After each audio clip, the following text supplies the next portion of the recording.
Hello, colleagues. Welcome back to the Visualizing Teaching and Learning Approach series.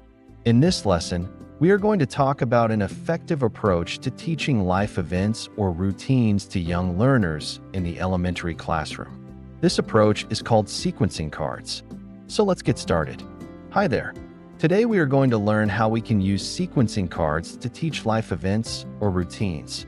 This method is particularly effective in elementary classrooms because it caters to visual and interactive learning styles. It is also versatile and can be adapted to different routines and topics. In practice, this method can be implemented by using sequencing cards to retell life events or routines. The teacher prepares cards with pictures or words that represent different steps in a sequence, such as getting dressed, brushing teeth, making a sandwich, or events in the order they occurred, like what happened in a story or what will happen during a field trip. Students work individually or in groups to arrange the cards in the correct order. They can use the cards to retell the sequence orally or in writing. The teacher can also ask students to add details or create their own sequences based on the models provided.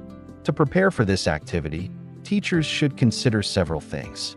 First, choose a routine or life event that is appropriate for the age and level of the students.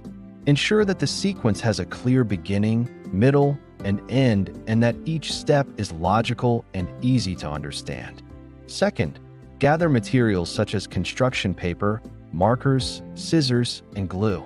You can also use pre-made sequencing cards from online resources or modify them according to your needs. Third, plan how you will present the activity to the students. You can introduce the topic and the purpose of the activity, explain how to use the cards and the criteria for success, and divide the students into groups if necessary. Fourth, allocate enough time for the activity. Depending on the complexity of the sequence and the number of cards, you may need 15 minutes to half an hour. Also, don't forget to provide positive feedback and encouragement to the students throughout the activity. Now let's see how to use this method in the classroom. To begin, display the cards in front of the class and ask students to observe them. Then explain that these cards represent a particular routine or life event and that they need to arrange them in the correct order. For example, if the cards show pictures of washing hands, making a sandwich, brushing teeth, putting on shoes, you can say these cards show some actions that you do every day. Can you put them in the right order? Or if the cards show pictures of a field trip, you can say these cards show some events that happened on our field trip. Can you put them in the right order? Students can work individually or in groups, depending on the class size and dynamics. They can use the cards to retell the sequence orally or in writing. For example, after arranging the cards, students can say out loud or write down the steps of the routine or the events of the life event. They can also add details or examples for each step or event. For example, after arranging the cards for making a sandwich, students can say, I take out the bread and put it on the table. I take out the cheese and put it on the bread. I take out the ham and put it on the cheese. I take out the tomato and put it on the ham, and so on. Teachers should also provide opportunities for students to reflect on or present their work to the class. This will help them internalize the learning and share their understanding with their peers. They can also receive feedback and suggestions from their teacher and classmates. This activity can be modified to suit diverse learners.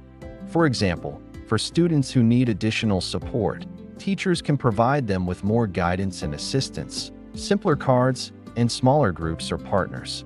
For students who need enrichment, teachers can challenge them with more complex sequences, open-ended cards, and independent work. This method can be used to teach various topics and skills, such as personal hygiene, daily routines, historical events, scientific processes, narrative sequences, and more. It can also be used to review and reinforce previously learned content. For example, after teaching students how to brush their teeth, you can use sequencing cards to review the steps with them. In conclusion, the sequencing cards approach is an effective and engaging way to teach life events or routines to elementary students. By following the steps and tips outlined in this lesson, teachers can create a fun and meaningful learning experience for their students. So don't wait any longer. Try this approach in your classroom and see how your students love it. Thank you for watching this video lesson.